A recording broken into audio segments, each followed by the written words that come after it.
okay. It was a late for a lot. It was a late night. So you took home for yourself. Yeah. Hey, I don't have glasses on, though. I'm going to say something today.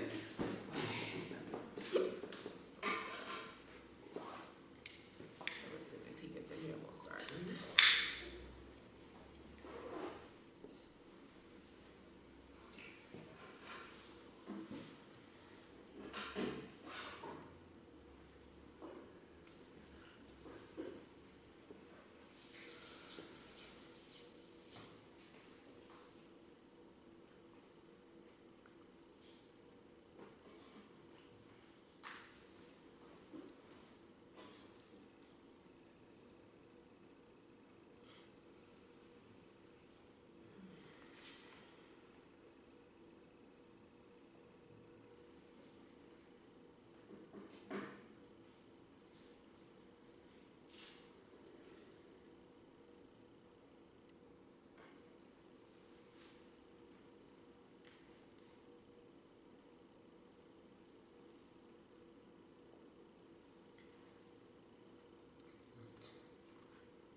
And Lauren, is it important that we use the microphone? Not right. I actually think it sounds great in here. Okay, but welcome to have your discussion on that. All right, everyone, project. I think the mic might make it too much. Right, exactly. All right, good morning, everyone. Good morning. My name is Janae Lewis. I am the CEO of Faith and Public Life. I want to welcome you bright and early to our event this morning. I know that a few more folks will be trickling in. As you said, it was a late night last night for a lot of folks at the convention. And actually, because we are in a chapel, because we are Faith and Public Life, I'd actually like to start us with prayer. So I'm already going off script. My staff is going to be like, what is she doing? But I'd actually like to start us with prayer as we are in Chicago in this historic time and in this moment talking about a very important issue. So I want to invite everybody, just get grounded, take a deep breath.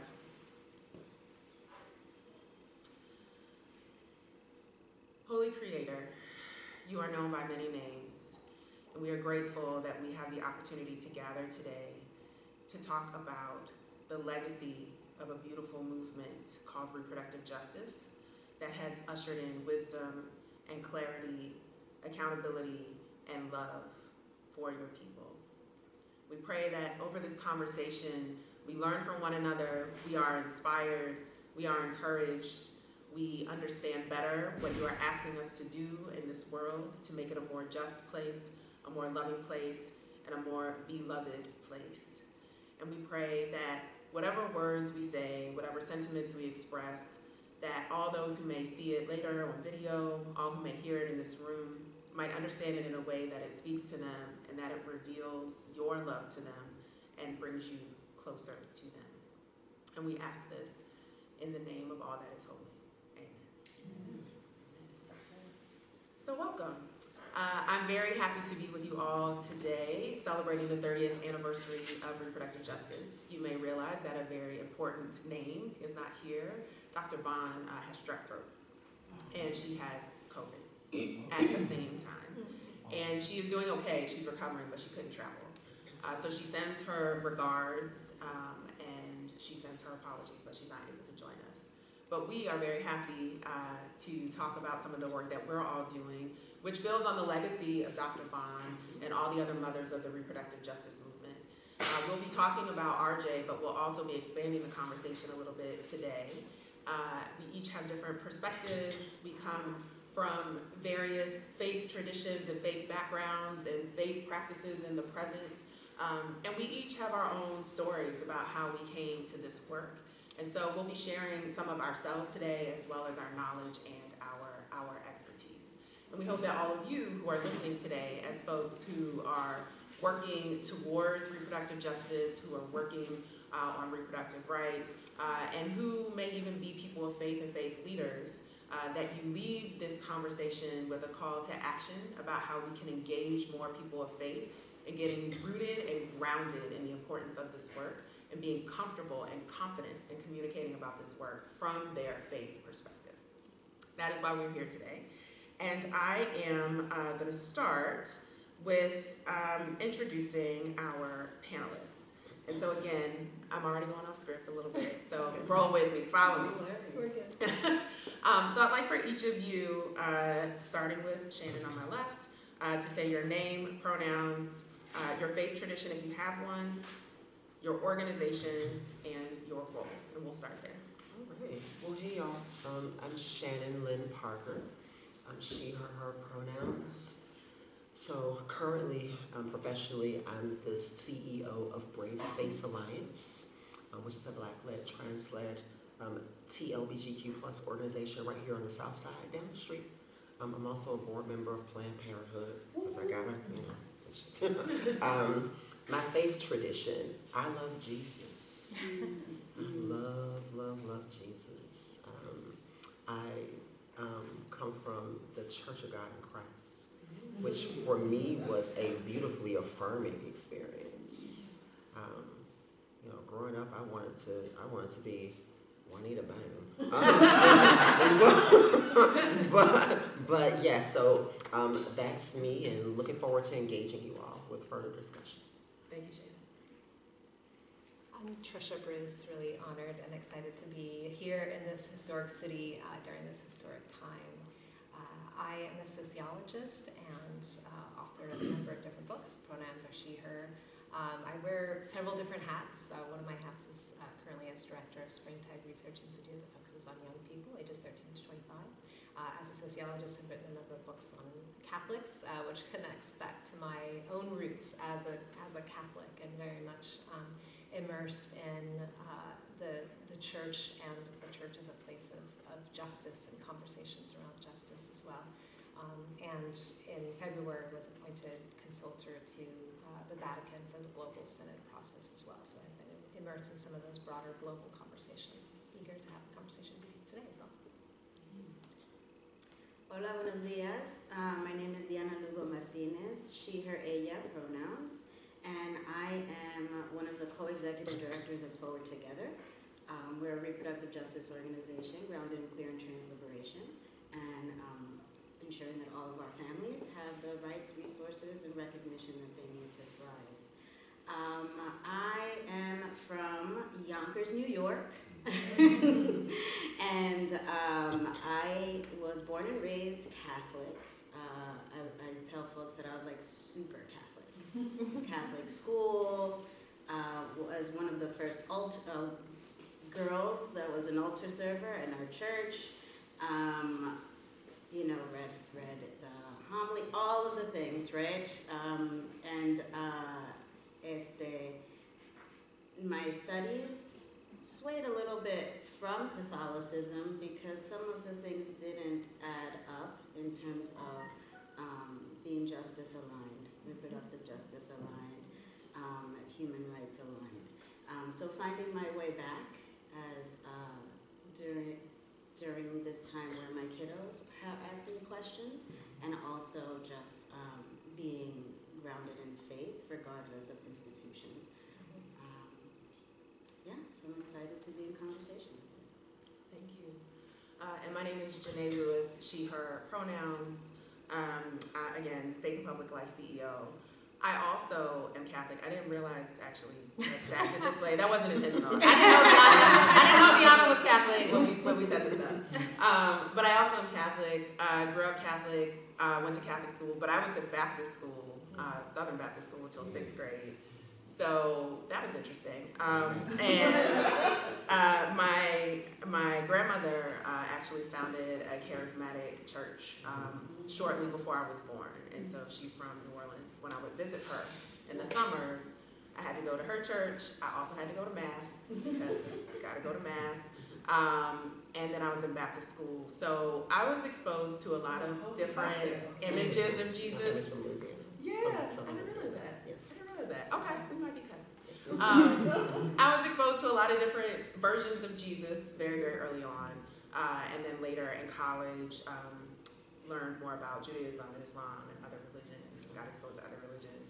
In college, I was not a practicing Catholic. I went to the Catholic Student Center one time, and I said, this is weird, not for me. And then later in life, I actually got reintroduced to the Catholic Church, similar to what you were saying, Diana. I met some folks who recontextualized the faith for me. And so now I am a practicing Catholic. I read the homily, I do the things. And I also am very clear that I am a follower of Jesus who practices Catholicism as opposed to a follower of the Catholic Church. And really, and I'm constantly challenging and questioning and pushing the church to live into its call, where it has drifted in so many ways. So that is a little bit about me. And I want us to start by talking about our discernment process. As people of faith, and when we think about reproductive justice, part of the opportunity that the movement has invited all of us to do is to discern and to create systems and structures that leave space for people to discern, to have the right information, the right wisdom, the right access to knowledge and counsel and accuracy that allows us to make decisions for ourselves based on our own values, our own needs, and our own autonomy. So I want to take a few minutes for each of us to share our story, and I'll start by modeling mine. As I mentioned, I grew up with really these very conservative religious traditions. I would say my grandmother was an exception. My grandmother was a Black woman from rural Louisiana with an 8th grade education who started a church when people told her that she couldn't. So I would not say that my grandmother was conservative. My grandmother did what God told her to do, regardless of what it looked like, regardless of whose rules it followed.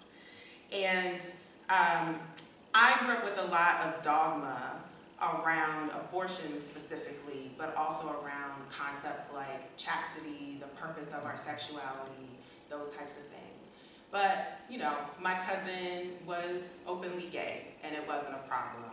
My grandmother was working with people who had various sexual expressions. And my mother's side of the family is in New Orleans. So you may know, I'm sure you know, New Orleans is very welcoming to LGBTQ people.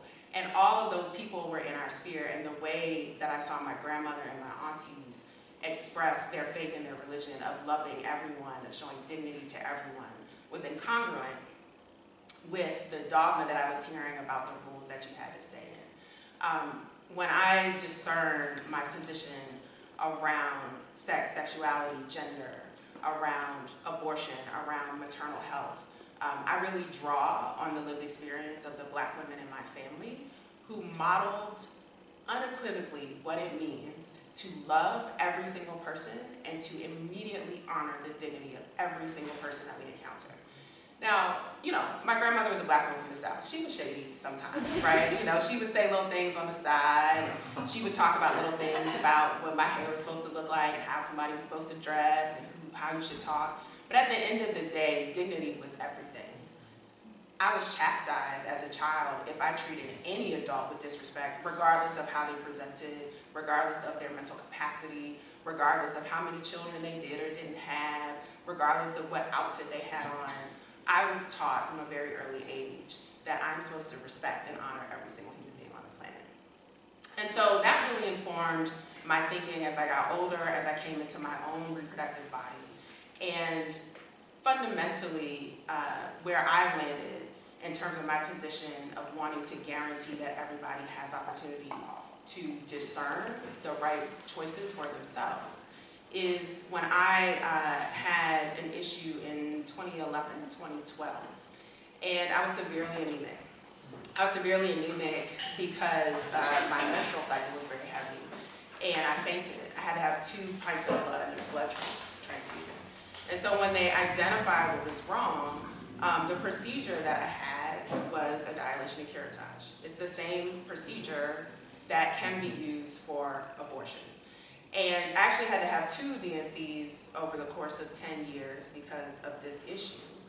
And what I realized in the course of that process was, as a Black woman having a reproductive health issue, I was not respected in the hospital. I had to advocate for myself very hard and go through many doctors to get the information that I needed.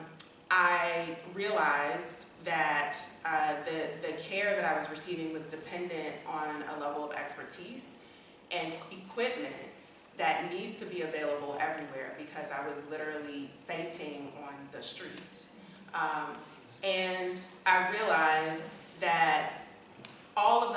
factors in my life gave me a level of privilege. The fact that I had steady employment, the fact that I had insurance, the fact that I live in a city that has 5 hospitals within a 2-mile radius, that I had options, that I had access to information, that I could request a Black female gynecologist when I wanted one. That privilege was very clear to me when I looked at my cousins who were living in Louisiana who also were having challenges, or when I looked at women that I had organized with.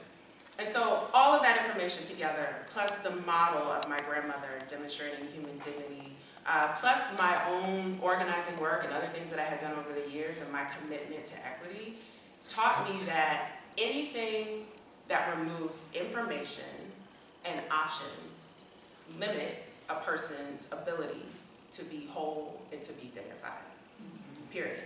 So regardless of whether I agree with someone's decisions, regardless of whether it challenges my faith or my values, I also know that it is not of God to take away information, data, accuracy, options, access from people. That is not of God. And so that is a part of my journey towards speaking about this work. And so I'd like to pass it to my left to share a little bit about your journey. All right. So thank you for sharing that. Yes, my family grew from Baton Rouge. Okay. So, yeah, so down the street. My journey of discernment, my goodness, it takes so many paths, but I will start off with my own youth. So, you know, me, I had a very young transition as a trans woman. I had a very tolerant family. I think accepting might be overreaching, but I'm a firm believer that tolerance is such a dull virtue.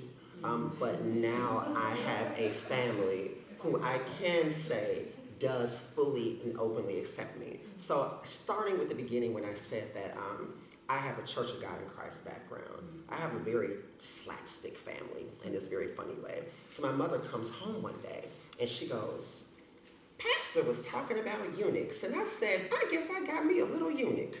And I'm just like, great. And, you know, and for her, she's just like, and my father was like, "Well, that's the word, ain't it?" And I'm like, yeah, I guess so, right? You know, but again, I recognize for my family, they were saying, "Look, kid, we affirm you, okay? We see you. This, you did not jump out of the bag with this. We've observed this since you were 4 years old. Let's roll with it," you know? So I grew up in a home that basically said, in their own very curt, direct, unrefined way, you are beloved and you are seen by God. And you have a moral obligation to leave this world better than you entered into it. And though we do not understand how you were formed, shaped, and fashioned and why, I have a duty as your mother, as your father, to usher you into a stable adulthood so that way you can impart that which you were meant to for other individuals. That's what they were doing. So then my other portion starts with the church, you know, we're in the prayer line, you know, hands up, all this other stuff. And we have this visiting pastor. And Reverend Holmes, almost with this sense of knowingness, said, God knows everything about you. He knows your name, your number, your address. And he said, "And I'm going to pray for you, daughter." And that right there was such a pivotal moment, because what he didn't know is I laid on my mother's kitchen floor one day and I said, "Lord, call me daughter." So for me, I've had these breadcrumbs of affirmation that have been strewn about throughout my entire life, leading me to a point and a destination. So when I think about reproductive justice, obvious, right? The transgender body, depending on what side of the fence you're on, doesn't necessarily yield certain possibilities.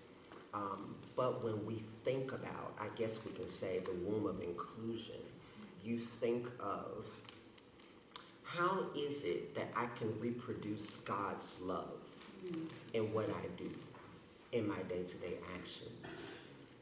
how can I be that that Ezra Connecto, you know, that connecting force that you're always searching for your entire life, for somebody else. So that's what I sought to be. I sought to be the person who, if I believe that life begins from the womb, I rather instead reframe that to say dignity begins from the womb. Yes. And if in fact we cannot uphold lives for individuals that are not rooted in dignity, that are not rooted in what it truly means to have life, then what are we doing? So all that I center is around our pillars of dignity: health, housing, food, and identity, because all of those things are rooted in life itself. So without taking up too much air, I move on to my next role. I worked with a lot of young people throughout my life, seeing them in situations that were undignified from the moment they exited their mother's wombs. And I began to realize that as I moved up into my career, I became more and more and more comfortable. And I worked in an institution where a lot of individuals organizationally had a lot of complaints, a lot of gripes, I think justly so. And I sat in my own comfort, had my Esther moment, where I was sitting in an Uber, and the book of Esther came to me. And I thought about when Esther was admonished and she was told, do not think yourself, to be better than everybody else because you found favor or comfort with the king. Because surely, just as he can do this with them, he's going to do it to you at some point too. You can't just sit there and ignore the cries of your people. So, well, reluctantly, I moved on to my next role and took this position that made me feel a little bit like Ava Gabor from Green Acres. Yeah, it was just kind of like, what am I doing here? Why am I doing this? But every single day, my purpose of doing this work unfolds more and more and more and more. And I will close it out by saying, I am a firm believer in he who oppresses the poor taunts his maker. That proverb lives with me, and when you do good by the poor, the scripture says God will repay you back in full. So those are mantras on how I live my life. And I recognize that I had a pro-life family, not in this pro-birth sense. Because a lot of us just want people to be born, which is an offshoot of white supremacy. We're not going to go there. But that's what we want. People want numbers right now. They don't want quality, they want quantity, they want numbers. Okay? So we need to realize. But I grew up in a pro-life household. I grew up in a household that said, God knew you by name before he formed you in my womb. And you have a mission to complete, and I will give you the sustenance to be able to do so. And your cost for admission is to give others the sustenance for them to do so as well. So, there we go. Thank you. It's going to be a panel when you're passing tissues around. I got them ready just in case you need it. Yes.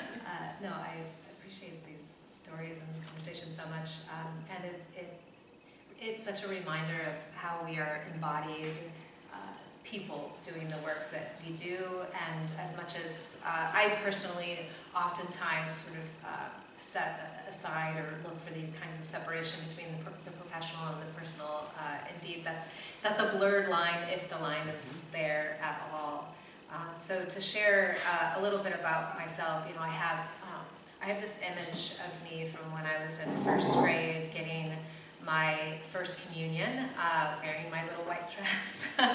And I will say that little image of me standing outside the church, so excited and also very stiffly posed in the way that the photographer had requested, is probably still today in some ways how my parents still see me, right? It's sort of interaction that really is grounded in a place of both individual discernment, but individual and collective discernment within a community that provides very much a set of a structure, a set of language, a set of words, and a broader imaginary through which to see and understand the world, which can both open up possibilities and also delimit them in particular ways.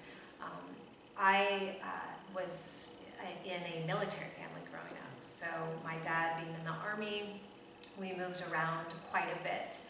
So lived in several places around the United States as well as in Germany, what was then West Germany for a time.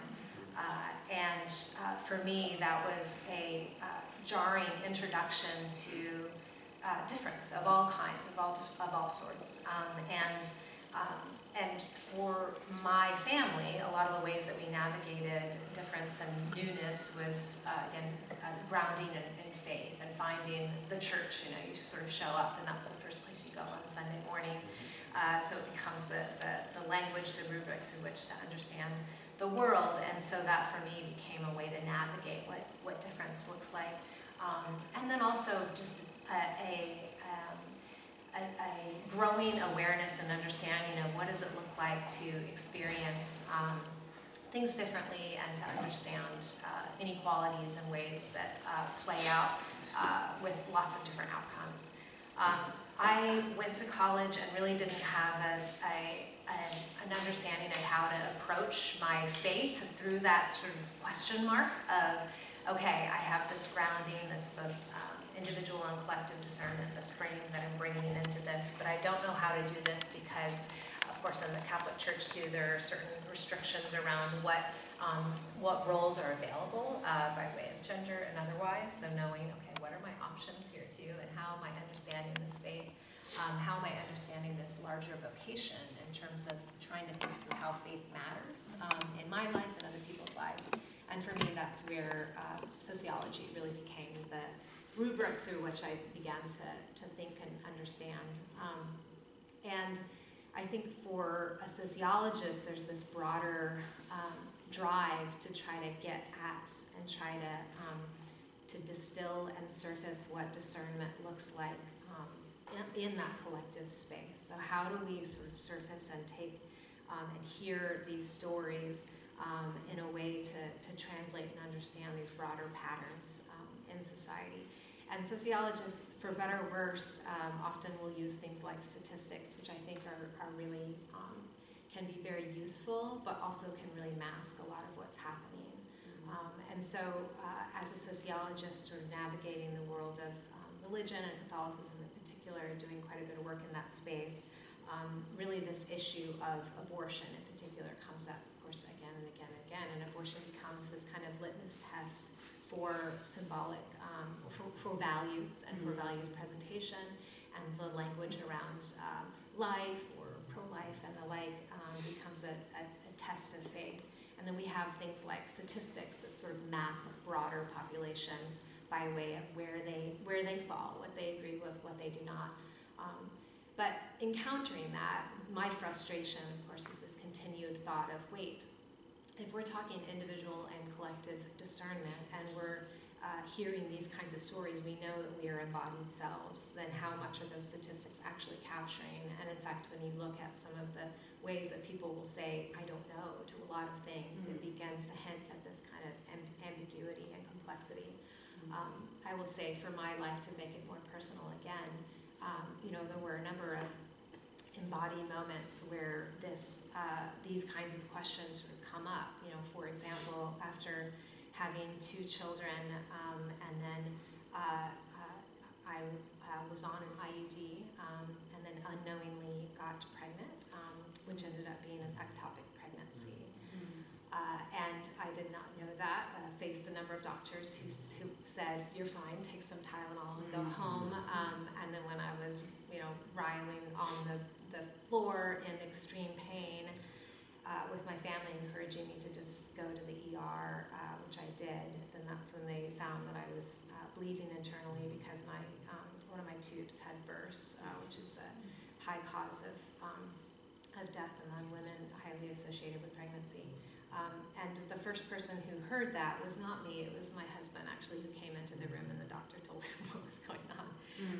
So I think there are moments after moments, and the reason I mention this for myself is that in the work that I've done as a sociologist, I've found that we can't talk about abortion by just keeping it political. We have to think of it as personal because it's deeply personal, whether it's about the embodied self around issues of reproduction, around issues of pregnancy, miscarriage, relationship, adoption, infertility, all of these things, plus this whole package of access is the way that we read and understand. So we can talk about statistics, we can talk about labels and political views and platforms, but really what we're talking about is people. We're talking about ourselves, we're talking about our friends and our neighbors and our moms, and oftentimes really hard moments where we have to navigate things that don't have really clear lines and clear outcomes, and that's what we're bringing into this conversation. That's certainly what I'm bringing into this conversation. Thank you. Thank you. Brianna? Ooh. Yeah, it's heavy this morning. Right? It's 5 in the morning, but we're going to move it to you. Okay. So yes, as I shared earlier, born and raised Catholic, and super Catholic, right? Went on to, just be super Catholic. In church, at Mass every Sunday with my grandmother, and then, going to Catholic school, making sure that all the sacraments, and prayer, and, following the rules, right? I became a big rule follower, right? And for my parents and my family, the church provided an avenue of safety or just a space, a sacred space, right? When, in the 80s, growing up in the 80s in New York, lots of drugs and violence, so the church became that haven, right? And so that became, for me, a big place of protection, of feeling comfortable, etc. But then the world outside of the church was not in the same path, right? I had to conform to different norms, familial norms, gender norms, etc. I still remember being like 6, and my mom be like, "You have to wear a dress for your birthday." I don't want to wear a dress. And we had to argue before I actually walked out the room, and we negotiated. It's been negotiating since I was 5 or 6. Okay, wear the dress for the pictures, then you can change into pants and t-shirt. Okay, all right, cool. But there were different, as we were practicing faith and faith traditions, there was also about then the rules. And at a certain point in my life, I began to realize these rules aren't quite sitting well with me. Right. And why these rules? And why are the rules different for men and women, boys and girls? Why can't I be a priest? What if I want to be a priest? Why can't I be a priest? Why do I have to be a nun? And so all of those questions began to surface early on, right? And so I still remained connected to the church, to the Catholic Church, and that was my first job at 14, 15. I worked in the rectory, the secretary in the rectory. And then, but then I went to college, and I was a politics major, and I took a class called the Politics of Religion. And then it all made sense. And all of the incongruence that I was feeling, right, was the difference between faith and an institution, right? And the institution of Catholicism in its search of power, right? That, engaged in war, right? That and also that the forced conversions of the indigenous community in the Caribbean and the enslaved Africans that were stolen from the land, right? So and then it was one passage in particular that truly shifted my whole way of being. It was a source where an indigenous person, a Taino, my family comes from the Dominican Republic, Haiti, and Puerto Rico. And so there was a passage of a Taino leader who was about to be birthed. And the priest said, convert and go to heaven with all of the, or to go to and be a good Christian and heaven and glory, etc. And the chief was like, do the Spaniards go to heaven? And the missionary said, yes, the good Spaniards go to heaven. And the Taino leader responded, then I'd rather go to hell. Right? And that piece for me was just like very like, wow, is faith about all people having the ability to live their lives in justice and in happiness and in community, or is it about certain people? That, and those people that can uphold your power. That's right. Right? And so that for me just set me on a whole other trajectory, right? Studying, the forced sterilization of folks in the Caribbean, the intentional omission of reproductive healthcare in general of folks in the Caribbean. And then also in my own community, the fact that Black and brown folks didn't have access to basic health care. The fact that I had to serve as an interpreter as a child for my abuela, who couldn't speak English because there was no interpreter around, right? And then also the fact that we were still labeled as the problem in our communities, right? As Black and brown folks in the projects, we were the problem. So then that all led to me distancing myself a bit from the church. I wasn't a super Catholic anymore. I was an occasional Catholic, going to church every so often. But still, it was the judgments, right? All of the judgment pieces that also, like, even my progressive family, right, who had come from the Caribbean and experienced so much oppression, embodied all of that, right? Like, I also had endometriosis and just all the things. And I was always in pain. No one believed me, of course. And then I had to take birth control to control the pain and the judgments that came with that, right? Like, why would you take birth control? Oh no. And so all of those different elements, it became clear that there was this piece of judgment and control that was very much embedded in the church. But I still believed in Jesus. I still believed in God. I was like, Jesus was a socialist, y'all. I don't know what's going on here. Like, he was hanging out with sex workers and lepers. Like, Jesus was a socialist. Can somebody talk to me about Jesus being a socialist? And so,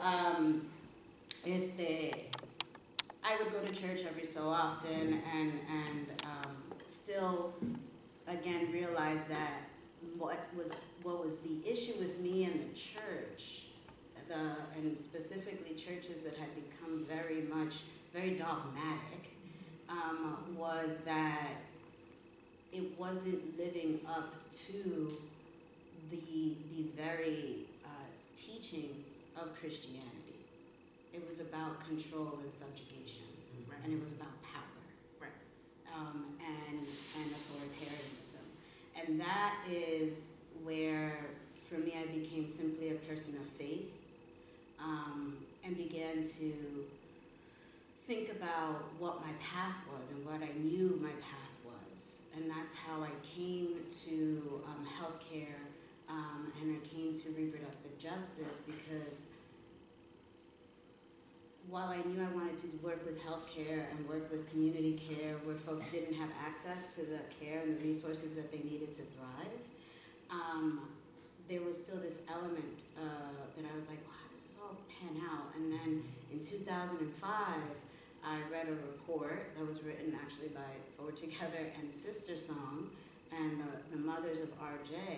And it was just like, this is it. This is it right here. It's the tenets of RJ are the root. The institution itself has moved away from the institution of Catholicism, in my opinion, had moved away from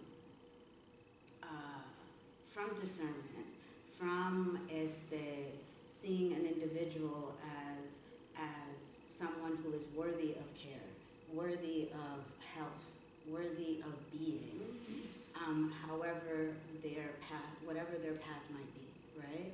And so the tenets of RJ helped me realize that was the path for me. It was becoming more involved in the reproductive justice movement, and still being able to be a person of faith, because it was simply about bodily autonomy, right? And that is given to us by God. Bodily autonomy is given to us by God. And that was my realization. But then I stepped back again when I had kiddos, and they went to Catholic school also, because my cousin worked in one. And during one of the masses, one of the priests, they went to a different church, said, there's no such things as Black Lives Matter. All lives matter. And homosexuality, So my partner gets up, leaves mass. I wasn't at that day, thank God. He gets up, leaves, tells me what happened. I call my previous priest, who, marched with MLK, right? And I was like, let me tell you what happened. And he's like, oh no. So he calls, of course, the heads of church and says, this cannot happen. This is not what is supposed to happen, etc. But at that time, it was just like it's become politicized, right? Faith became politicized. The church became politicized. The pulpit became politicized. And it ceased to be about discernment. But my path back is actually one of a journey, realizing that my kiddos are seeking and asking questions and seeking guidance in terms of faith and God, etc. And so we're going to explore different churches, different faith traditions, to see what feels right for them. And that's why I've come back to the faith as an institution. But I'm looking for an institution that is standing up against white supremacy, the patriarchy, and control. That's right. Yeah. Thank you, Diana, Trisha, Shannon, for sharing your stories. I wanna hold that, because each of you also has a life, a story, and I know that took a long time, but we have to know who one another is. We have to understand what has brought us into this work and how we navigate all that is around us. Because if we're to help other people of faith and other people engage in this political space, in this political time that we're in, we have to be able to share our story and invite theirs. So now I'd love to hear about the work. Now that we have more of a picture of who you are and about the work. I'm gonna stay with Diana first, as you're drinking your water. And I want to invite you to talk a little bit about some of the immigrant communities that you've worked with and particular challenges that they have faced and that they are facing in terms of access to healthcare as a whole, but especially reproductive healthcare. Absolutely. So the immigrant community in this country, particularly the undocumented community, has a long history of having poor to no access to healthcare in general, much less reproductive healthcare. And so we find ourselves in a place where things are about this much better, right? Because of the ebbs and flows of politics, right? Healthcare isn't about being a community care for society, right? Sociology, it's not about that. It is about politics, right? It is socio-political. And on some levels it is economic, right? It is expensive to provide equal care or equal access to care to everyone. And apparently, borders determine that, right? And so as well as does language, right? Language access, borders, etc., the commercialization of healthcare. And, we think about other countries that have universal healthcare or universal insurance. And still, right? Still in those countries, and in those cities, think about London, right? That has a universal system. Still, communities of color have less access, right? In theory, everyone by law has the same access, but they have less access, right? Because of white supremacy, because of embedded racist tendencies, xenophobia, etc., right? So they still have long wait times to access care, right? 6 months or more to access care, or barriers due to language. So then you come here where we don't have universal health care. And so folks, immigrant communities, right, particularly Black and brown immigrant communities, are less likely to be able to access the care that they need. That becomes amplified in particular border states, right, as well as based on the person's gender identity. So right now we are in a place where folks, it is dangerous to access care. Because let's take Texas for example. I used to work at the National Latina Institute for Reproductive Justice. And there we organized in Virginia, Florida, New York, and Texas. And so I was in Texas every month, and particularly in southern Texas, along the border. And in southern Texas, sometimes you're roaming, right? You're roaming international, right? And you have unincorporated neighborhoods that are lacking basic care, but basic resources, like lights, sewer systems, right? And what you also have is an undocumented community that must stay within that area because Texas has checkpoints, immigration checkpoints within the state. Right? So let's say someone, and actually I knew one of the activists that we worked with had cancer. The treatment that she needed was in San Antonio, but she was effectively barred from treatment because she was undocumented and couldn't go to San Antonio.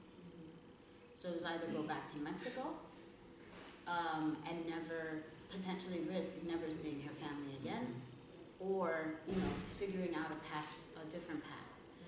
Right? You had folks trying to access, there's family, I remember sisters that shared birth control pills because they couldn't afford birth control pills, right? But also... Yeah, we know that's not how they work. And that's not how they work. That's not how they work. That's not how they work. Yeah. So they didn't work. Yeah, right. As they had hoped, right? They did not work as they had hoped. Right. But yes, we partnered with different organizations to shine a spotlight on what account to be human rights violations, right? In this part of Texas, in different parts of the country in general, due to the lack of access to care. Now, then you go in terms of just being able, and to go to a clinic. Let's say you're undocumented and you want to go to a healthcare clinic. And let's say this clinic, doesn't, you can go and as pleased, right? It's within your area where you're not going to face a checkpoint.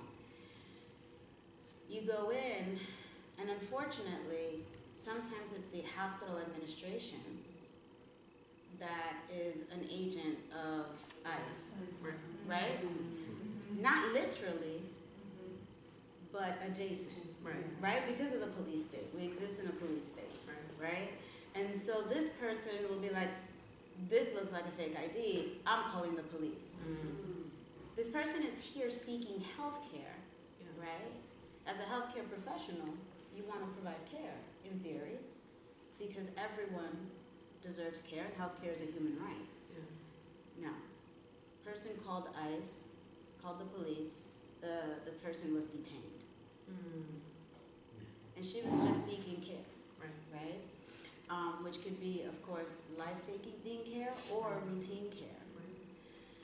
Another example are folks, migrant folks who go to the doctor and they note that they're having a miscarriage. But because they are migrant folks, they are stigmatized, right? The xenophobia is so real. And then if you're a black migrant, even more so, because the tendency is to criminalize, right? And so you go to the emergency room because you believe you're having a miscarriage, you're bleeding out, and you're accused of self-inducing an abortion, which in many places, of course, is criminalized, right? And heavily surveilled. So, and these are like, in Texas, drones flying already overhead, just like in Baltimore, different areas where you have communities of color that are constantly policed.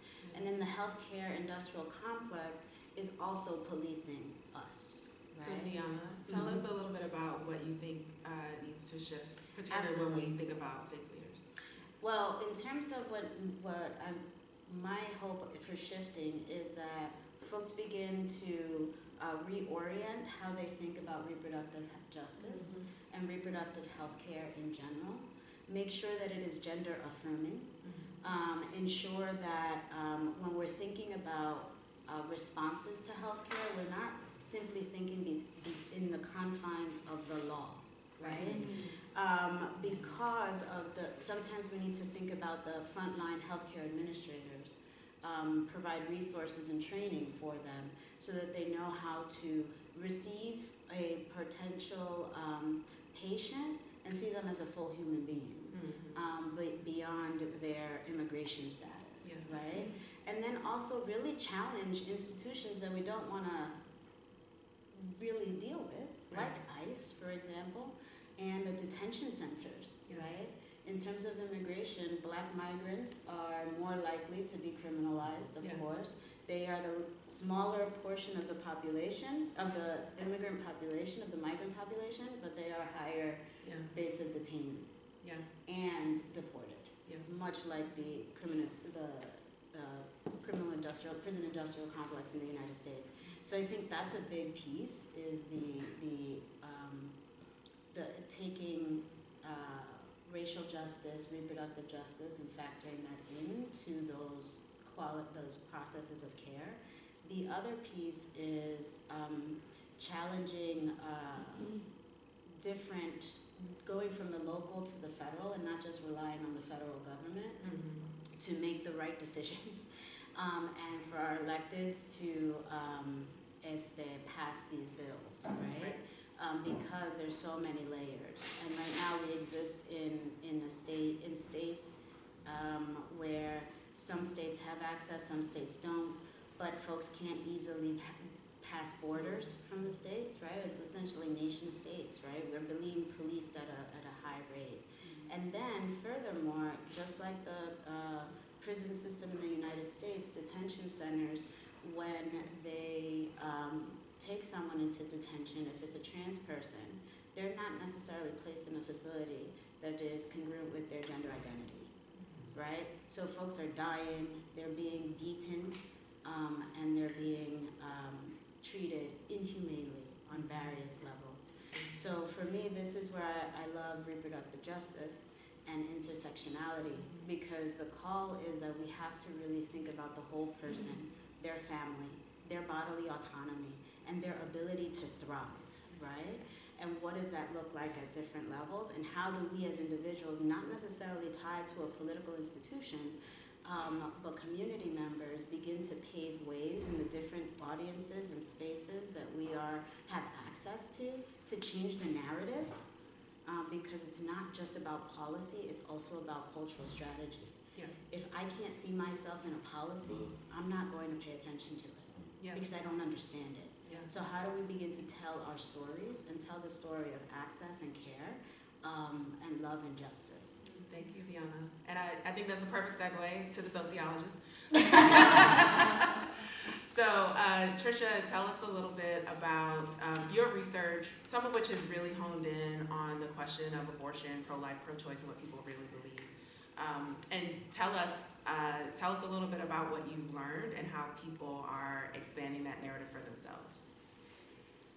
It's funny because some people will argue that they actually don't want to know what people think, because it actually can be really uncomfortable to find out what people think, in part because we know we don't all agree, or we know that not everyone agrees with our own view, right? And so I think for some that becomes an intentional blinder in order to push forward with things that one believes in. But as a sociologist, I think that part of the tools that we can bring is this access to empirical reality, as uncomfortable as it is. Sometimes sociologists are the bearers of bad news, but it equips us with a better way to communicate, to understand how things are being received and understood. So this is what my team of sociologists set out to do in what ended up being the largest pre-Dobbs in-depth interview study on abortion attitudes in the U.S. And really at the time I and those we interviewed did not anticipate that this massive change was going to come, so it becomes this sort of sea change. So I mentioned earlier statistics. There are lots of statistics on abortion, and part of what is really curious about those statistics, I'll just point out two things. One, attitudes on abortion by way of statistics look relatively stable, especially when you compare them to things like attitudes around same-sex marriage in the United States, which have actually experienced a more rapid shift through time. Abortion attitudes have sort of remained this rather stagnant divider, and yet even within that division there's a lot of mystery, because people will say things like, I don't know, or they'll say things like certain circumstances, or we look at legal perspectives without attending to moral perspectives, or you find contradictions therein. So we set out to dig into that through a more qualitative approach. So we interviewed 217 Americans face-to-face, U.S. residents face-to-face throughout the country.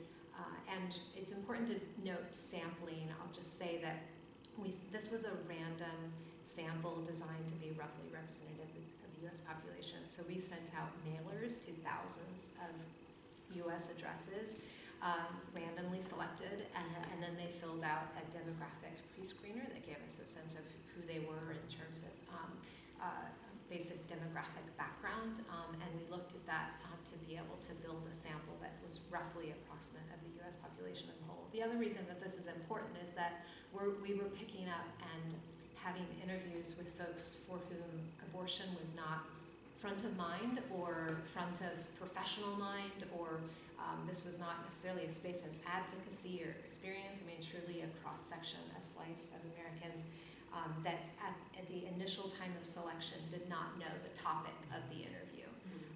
We did disclose it later because we didn't necessarily want to surprise anyone, but at the point of selection and through that initial process, we just called it a social issue. So we were really able to cut into this space of talking to Americans and capturing them where they are and for whom they are. So I'll just share a few perspectives, things that we learned from doing these interviews with U.S. residents. One, Americans don't actually talk a whole lot about abortion. So like we talk a lot about abortion, and there are spaces certainly where that comes up. But for your average, everyday, ordinary American, it's not necessarily something that gets talked about. And in fact, sometimes it's intentionally suppressed. Right? So sort of a conversational history that leads someone to actually avoid things like, politics and religion, this bucket of topics that we do not talk about. And so abortion has both silence and stigma surrounding it, which leads to really a lack of engagement. So when you sit down with someone for an in-depth interview, for many of these folks, this is the longest time they have ever thought about or talked about this issue. And for many, that meant that you were catching them live processing more so than they ever have in their entire life. And behind that not talking about it means there's not necessarily the kind of language and articulation that we're hearing from this panel. It's a lot messier, it's a lot muddier, there's a lot of contradiction and confusion and uncertainty. And there's also a lot of misinformation. So basic facts about abortion, like for example, the fact that 6 in 10 women who receive abortions are already mothers. This is largely lost on folks that you interview in person about the issue of abortion, because they'll talk about things like, well, imagining an abortion patient, she's not ready, she's not yet ready to be a mother. This sort of language of readiness, which presumes an imagined woman who has not yet had a child, which just in fact does not match the empirical reality of abortion. Other facts, including how much does an abortion cost, gestational progress and sort of the science of pregnancy. Not many Americans have facility around that kind of language, which is important to realize because so many bills are built upon those kinds of markers, and Americans don't necessarily know or understand those things. I mean, we all have our own professional spaces, right? It just so happens that not everyone is an expert in the issue of abortion or reproductive justice. For this reason, too, the other thing that we realize is that statistics really oversimplify what's happening with how Americans are thinking about abortion. And it's tempting to latch onto these statistics because they're very useful. But they're not actually real in some cases. And of course, it disheartens me as a sociologist to admit this, but that's a higher level of research integrity to say that actually we're not always capturing. So for example, one of the interviewees who said, well, here's what I would say in a survey, or here's how I would vote, but here's how I really feel. Or the many examples of people would say, well, I don't support abortion in XYZ circumstance, but if it were my daughter, if it were my wife. So this sort of deep contextualization of the personal, and lots of contradictions, and some of this does get picked up in statistics. So we actually replicated within our interviews the battery of questions that is used within the General Social Survey, as well as Gallup polling around abortion to see what are we actually capturing. And one of the questions that the General Social Survey has asked, they've asked a series of questions about abortion attitudes, abortion legality since 1972, and they'll ask about a series of particular circumstances which conjures its own imagination. But then there's also a question about, do you support legality in any circumstance? And some people will actually say yes to the any circumstance question, and then no to one of these particular situations that conjures another kind of imagined reality. So lots of contradictions that get simplified. This also leads to the realization that the position labels often wholly miss or don't really capture a cohesive set of Americans. In particular, labels like pro-choice and pro-life, which we really tried to dive into in the interviews, and even those for whom that label fit, the ways that they defined it, and we've heard even on this panel already, different ways to think about what does this mean to say something like pro-life, or what language do we use around choice, and it's not a coherent whole. We even gave people a spectrum and said if there was a scale from 1 to 10, where 1 was the most pro-choice, 10 was the most pro-life, where would you place yourself? Most people are somewhere in the middle. So there's a clustering at the edges, the 1s and the 10s, but most people are somewhere in the middle.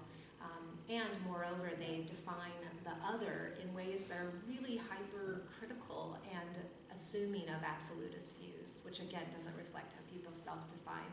So people are kind of passing in the night in terms of their ability to understand themselves, and then those labels capture things that aren't necessarily coherent and true. A lot of the ways that people talk about abortion, as I mentioned previously, is deeply personal and is rooted in not just the actual procedure to terminate a pregnancy, but what happens far before, what happens far after. So lots of talk within the interviews around really notions of what does it mean to be a good person, leading a good life, making good decisions. What does a good government look like? What are the limits of freedom and the responsibilities that we have to each other? This is both frustrating and hopeful. Frustrating in the sense of if you're trying to understand a language of abortion, this is going so far outside the language of abortion, something that we've known for decades through the work of RJ for sure. But it also is extremely hopeful in the sense that there's a way to talk about abortion without just talking about abortion.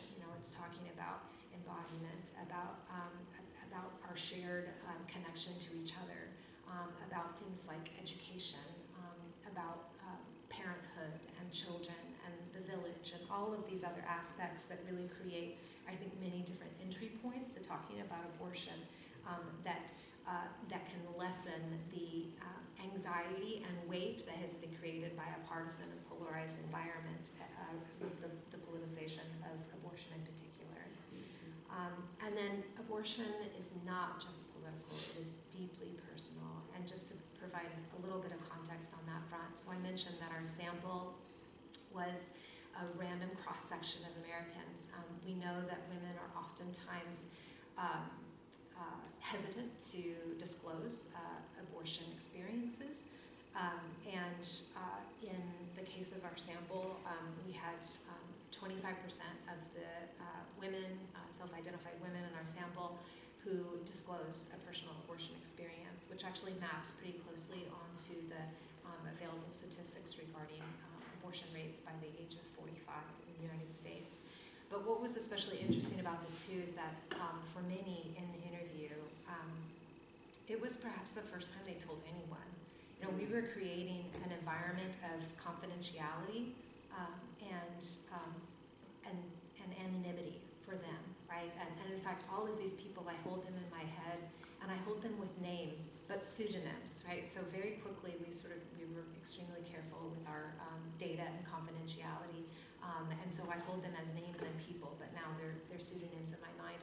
But in some cases, sharing a personal experience that they had not told their parents about, had not told many, if any, friends or family members in their life, and the ways that they talked about that, of course. And I think the interview space provided an opportunity to link, again, emotions and abortion experiences in ways that, to speak to the broader politics of abortion, don't. I think there's a fear or a risk that if we associate emotions and emotionality with embodiment and pregnancy and abortion, that it positions that is a political position.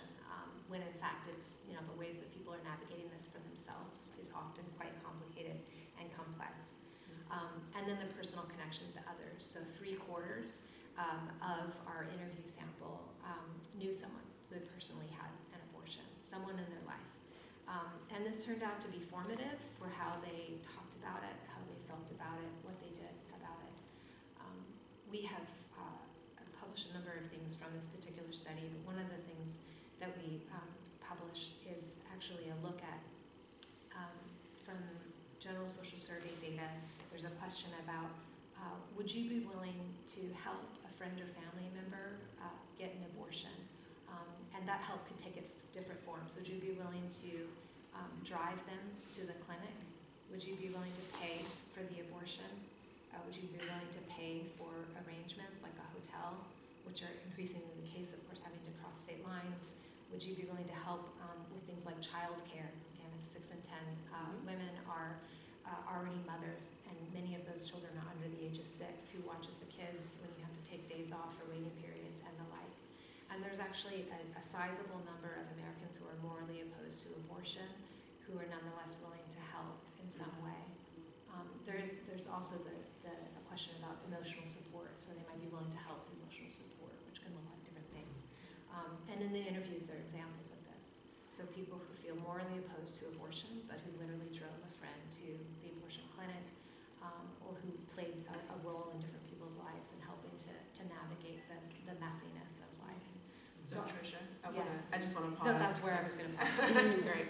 But and again, I think it's a good transition because when I met Shannon, one of the things we talked about was dignity.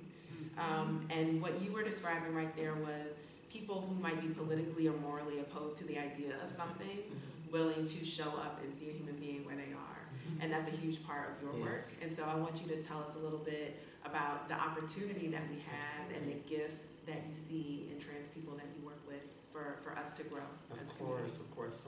So I will be as succinct as possible, but hopefully impactful. Take your time. Take your time. So as you all know, I all that we do at Brave Space Alliance is rooted in dignity, and the work that I do has been rooted in such. So I work with what folks would call the least of these, but in fact I do believe that they are the greatest walking amongst us. So much of the trans and non-binary experience has been rooted in so much trauma, not because being trans or non-binary is an inherently traumatic experience, but what it is that it is the culture around them that ultimately say who you are is a defilement. It is anti-God, it is anti-religion, and your blood is on your own hands if something should happen to you, right? So from the very beginning, typically rooted in religiosity, so much anti-trans legislation, actions, violence, whether that is physical violence, whether that's emotional violence, whether that is violence in the area of discrimination, is again rooted, has its roots in religion, interestingly enough, and it springs from there. So when we think about the conversation around, because me and my social work framework, RJ means restorative justice. Right. And we need that too. Reproductive justice. Right. Trans people are oftentimes left out of the reproductive conversation. That's right. That's right. We have a tendency to forget that trans masculine folks do have babies. Trans masculine folks end up with alarming rates of reproductive cancers because of the fear of actually going to seek gynecological care. The care is oftentimes, not only is it unaffirming, but also too, there have been cases where they've been saying, no, you cannot come in here. I do not care about you being pregnant. You are not going to make everybody in here uncomfortable. Get out, right? Also to trans folks, and I'm going to talk about trans masculine folks because their bodies yield the possibility of carrying children, are oftentimes denied abortion access, are oftentimes denied birth control access. We have a tendency as a society on a whole to project what our expectation of a birthing person is. And we hold our own personal biases and weaponize them against a person who needs obstetric and gynecological care. Can we just leave it there? This is an individual who needs obstetric and gynecological care. But instead, we bring our own stuff into the picture, which ultimately creates harm for this individual. So going back to Brave Space Alliance, we focus on 4 pillars of dignity: health, housing, food, and identity. Those are the pillars upon which all stability is built. You cannot separate the 4 without creating a mess, right? So that's where we focus at. We provide clothing for individuals who need clothes. We provide food sources through our pantry for individuals that need food, who are hungry, right? We provide dignified resources for an individual who needs access to essential needs, aka basic needs, like a haircut, like beauty services, like getting clean. When I say clean, I mean physically, right? Therapeutic care, referrals to affirming doctors, so on and so forth, housing, So again, what I'm saying almost sounds a lot like the Beatitudes, kind of, doesn't it, right? Almost sound, clothe the naked, feed the hungry. I used to work in the jail, visit the prisoner. Don't forget about the widow, the sick. All of these things are interwoven into what we do. So in my work, I don't think that you ever have to speak Bible to anyone. You live it. You live it. You live it through your actions. And what if, just what if, maybe I'm being very audacious here. Do it. When we think about these three things that jump out to me, where we think of abiding in me, because apart from me, you can do nothing. Okay, that's one. We think about the great mandate, go therefore and spread, make disciples of all the world. Two. And we think about three, where it says, our Father, which art in heaven, hallowed be thy name. Or we think about, right, how you make of earth as it is in heaven. Okay.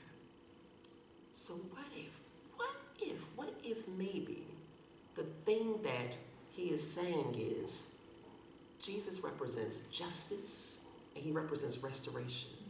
Because apart from those things, can you truly, authentically do anything?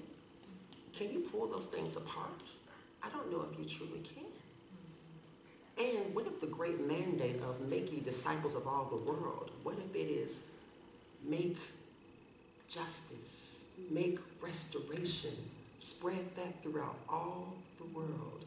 And what if, in fact, that bringing that heavenly principle down to the earth is what we are mandated to do in our work? So I do think that he had it right. Apart from me, you can do nothing, because apart from restoration, apart from justice, apart from reproducing that fruit, you can do nothing. You know? So that's a principle that is deeply woven into the work that we at Brain Space Alliance do. It is a principle that is deeply woven into the work that I have done through my entire life. And I do think also too, when he breathed his last and said, it is finished, I've restored you to the fullness of that which you were created to be. Now it is your turn to do the rest. So these greater works, well, that's you, right? That's us, you know, providing access in all of these areas that are missing. That's our mandate. That is our job, right? To pick up those pieces and to continue on. So again, you know, I hope I wasn't all over the place. No, I put you last because I knew you were going to give us a sermon. No. When I met Shannon and we were talking on the phone, I was like, I should have recorded this word right here. So you're perfectly fine. But again, when we think about what can the faith leaders do, faith leaders can keep that at top of mind, right there, is that an individual or these individuals who have experienced so much harm, so much trauma, so much rejection, come to you seeking counsel, seeking guidance, seeking essential needs. Are you going to take this thoracic approach and you're going to turn them away because they do not fit neatly into these buckets that have been prescribed or subscribed to you? Or are you going to, again, fulfill that great mandate of saying, I'm going to reproduce justice and restoration for this individual to be able to carry on a little while longer? Are you going to look at all the laws, all the legislating, all the individuals who are running for office and recognize, do they represent these principles that we build our pillars on? And if they don't, then you have a mandate to not censure those individuals. You know, so I think that that's what faith leaders can do. Faith leaders need to recognize that this is an individual who is in front of you, who is worthy of dignity, who is worthy of respect, who is worthy of love, not in the romantic sense, right? But in the love of humanity sense. Right. in a very visceral and Yes, real present exactly, way. Yeah. exactly, right? Philia, right? The love of a brother, that type of stuff, right? So how are we actually centering that in the individuals that come through our doors? I'll close it out by saying, again, when we talk about what faith leaders can do, one, faith leaders need to recognize that the name transgender is new, but the identity of trans people is as old as the hills. It is from time immemorial, right? We know that. Faith leaders need to recognize that within a singular body, I believe, lies the duality of the omnipresent, omniscient God. The father to the fatherless, the mother to the motherless, the husband to the widow, the wife to the widower. Again, we have the convergence of this duality into a single entity. So I do think that when we do disservice by these individuals, I think that we may be offending God more than we believe, you know. So again, as your shirt says, do justice and love mercy, walk humbly with God. So that's what I would say that faith leaders can do better. Thank you, Shannon. Yeah. And Deanna, same question for you as we're closing out. What is the call to action for faith leaders? I think for me, where the call to action for faith leaders is to not be a part of the machine, right? To really try and challenge yourselves as well as your congregation, your faith community, to stand against the cis-hetero patriarchy, and not let the cis-hetero patriarchy be synonymous with faith communities, because they are not the faith community. The faith community would be inclusive of everyone. And to also, when you embrace folks in the church space, in a space of practice, to ensure that you're embracing them in all spheres, right? In all of their identities. And again, not be part of the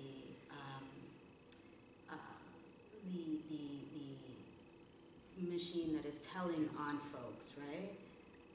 Not encouraging a space where immigrants, migrants can feel like they can come in and practice, right? Regardless of their citizenship status, regardless of their gender identity, and that they can feel safe in the space, create safe spaces, because there are so many that are not.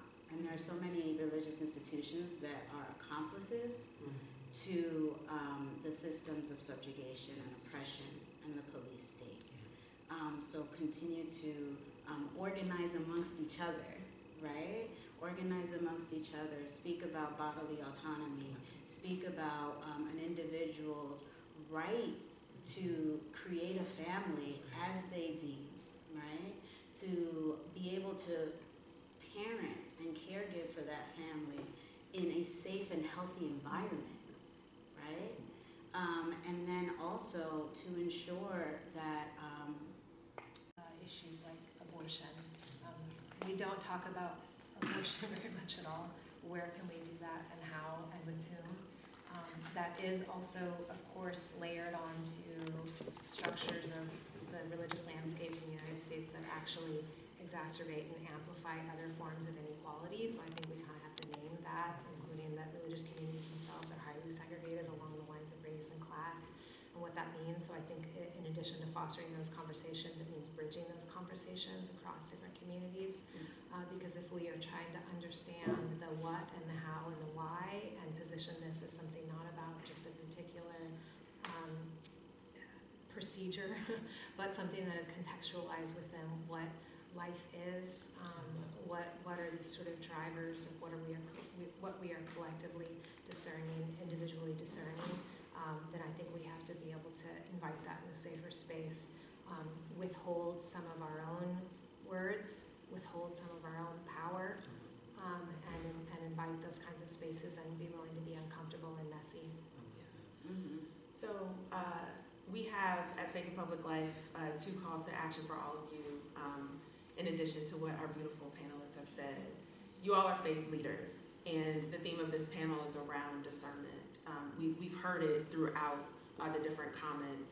We have to speak up for justice. We have to share right information. We also have to hold space, because how people are feeling and thinking about all of the issues that are articulated in reproductive justice are so much more complex than Twitter allows it to be, than the stump speeches at our beautiful convention that we're here for allow them to be. And so as faith leaders and as people of faith, we have the power to actually hold space for that complexity and amplify the complexity of those stories. And that is a lesson that the RJ movement has taught us over the last 30 years about how to do that well. So we want to encourage you and support you if you have a faith community or a congregation and you are a faith leader in continuing this conversation and holding this conversation with some of the info you heard here today. Our second call to action is if you are affiliated with a theological institution like the seminary that we're in right now, we have a campaign coming up to help expand the curriculum around comprehensive reproductive health care in theological institutions, so that new clergy and new faith leaders who are graduating from these institutions are better equipped to not be a part of the system and the patriarchy, to have accurate information, to have compassion and the sensibility to hold safe space and create safe spaces for people to truly discern what they want to do around their reproductive selves. So if you're affiliated with an institution and you want to help us advance that campaign, please check in with Dora on the front, in the front on the way out, and we can plug you into that. But I want to thank you, and I want to thank this beautiful panel. Yes, please. I'm sorry, y'all got call to action too. Go ahead, call to action. I'm gonna share something very brief. Yeah. My mother one day, in her very simple wisdom, said to me, "Sugar, I named you because you couldn't name yourself, but now that you have your own voice, it's for you to tell the world what your name is." Mm-hmm. Yes. That's a call to advocate. Yes. And we think about how many people criticize people. They say, "Oh, that's not your name. That's not what you're." So I told Janae, I said, "So you're gonna get to heaven, you're gonna call Sarah Sarai. Mm-hmm. You're gonna get to heaven, you're gonna call Abraham Abram. You're gonna dare call Paul. You're gonna call Paul Saul to his face. You know, are we gonna do that? So do we want to play this back and forth here? You know. So again, y'all ever seen Hustle and Flow? Yeah. Remember that one beautiful moment where he started crying because she was singing, "I told Jesus it would be all right if you change my name." Mm-hmm. But there's many iterations of that song, but there's one iteration where it says, "Jesus told me if I change your name, that you might go hungry." So again, right, that there's consequences that come with the name change, that come with an identity change. And we notice this throughout my community that I serve, that there are consequences that come with embracing the fullness of your authentic identity, you know. So I just wanted to share that as well. Thank you, Shannon. Thank you. Let's give them a round.